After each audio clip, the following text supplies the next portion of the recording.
नमस्कार, स्वागत है बागमती न्यूज में। झारखंड से इस वक्त की सबसे बड़ी खबर सामने आ रही है। राज्य सरकार के 22 भर्ती परीक्षा को रद्द करने का फैसले के खिलाफ झारखंड हाईकोर्ट में कई याचिका दाखिल की गई है। इस फैसले के बाद उन अभ्यर्थियों की चिंता बढ़ गई है जो इन परीक्षाओं में सफल हुए थे और जिनकी सरकारी पदों पर नियुक्ति भी हो चुकी थी। दरअसल झारखंड सरकार ने मंगलवार को अधिसूचना जारी कर झारखंड लोक सेवा आयोग यानी जेपीएससी और एक बाहरी एजेंसी की ओर से आयोजित 22 भर्ती परीक्षा को रद्द करने का फैसला लिया है। इसके साथ ही 23 अन्य परीक्षा की जांच के आदेश भी दिए हैं। सरकार के इस फैसले के खिलाफ अब कई सफल अभ्यर्थी हाईकोर्ट पहुंच गए हैं। अवधेश कुमार समेत अन्य याचिकाकर्ताओं ने परीक्षा रद्द करने के फैसले को चुनौती दी है। इन अभ्यर्थियों का कहना है कि वे संबंधित भर्ती परीक्षा में सफल घोषित किए गए थे और बाद में उन्हें सरकारी पदों पर नियुक्ति भी मिली थी। ऐसे में परीक्षा रद्द होने के बाद अब उनकी नौकरी पर भी खतरा मंडरा रहा है। रांची में बढ़ा तनाव। इधर परीक्षा रद्द किए जाने के विरोध में रांची में भी अभ्यर्थियों का प्रदर्शन जारी है। बुधवार को बड़ी संख्या में सफल अभ्यर्थी प्रोजेक्ट भवन स्थित झारखंड सचिवालय के बाहर पहुंचे। प्रदर्शन के दौरान कुछ अभ्यर्थी निषेधाज्ञा के बावजूद सचिवालय परिसर में दाखिल हो गए।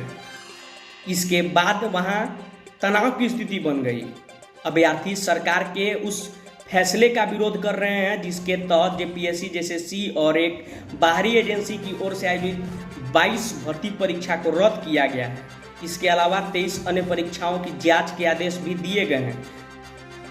पुलिस ने प्रदर्शनकारियों से की अपील। मौके पर पुलिस और प्रशासन ने प्रदर्शनकारियों से सचिवालय परिसर से बाहर निकलने की अपील की है।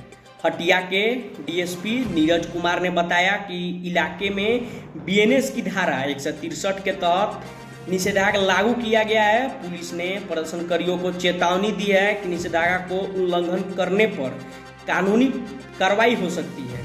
पुलिस प्रशासन ने प्रदर्शनकारियों से कहा है कि वे सचिवालय परिसर के बाहर किसी निर्धारित स्थान पर शांतिपूर्ण तरीके से अपना आंदोलन कर सकते हैं। इसके बाद प्रदर्शनकारियों ने सचिवालय परिसर से बाहर निकल गए और आंदोलन जारी रखने का ऐलान किया। वहीं प्रदर्शनकारियों अभ्यर्थियों के एक नेता ने कहा कि वे कानून अपने हाथ में नहीं लेंगे और शांतिपूर्ण तरीके से आंदोलन करेंगे। अभ्यर्थियों का कहना है कि जब तक जेएसएससी सीरियल को रद्द करने का आदेश पूरी तरह वापस नहीं लिया जाता है तब तक उनका आंदोलन जारी रहेगा। अब इस पूरे मामले की नज़र झारखंड हाईकोर्ट की सुनवाई पर रहेगी। सबसे बड़ा सवाल यह है कि सरकार के 22 भर्ती परीक्षा को रद्द करने के फैसले पर हाईकोर्ट क्या रुख अपनाता है और जिन अभ्यर्थियों की नियुक्ति हो चुकी है उनके भविष्य को लेकर अदालत का क्या फैसला देता है। फिलहाल एक तरफ सरकार का परीक्षा रद्द करने का फैसला है, दूसरी तरफ सफल अभ्यर्थियों की नौकरी बचाने की चिंता है और अब मामला हाईकोर्ट तक पहुंच चुका है। आने वाले दिनों में इस मामले में होने वाली सुनवाई और सरकार की ओर से उठाए जाने वाले अगले कदम बेहद महत्वपूर्ण होंगे। अगर आप भी झारखंड की भर्ती परीक्षा और जेपीएससी जेएसएससी से जुड़ी हर बड़ी अपडेट चाहते हैं तो हमारे चैनल बागमती न्यूज को फेसबुक फॉलो तथा यूट्यूब पर सब्सक्राइब जरूर करें। धन्यवाद।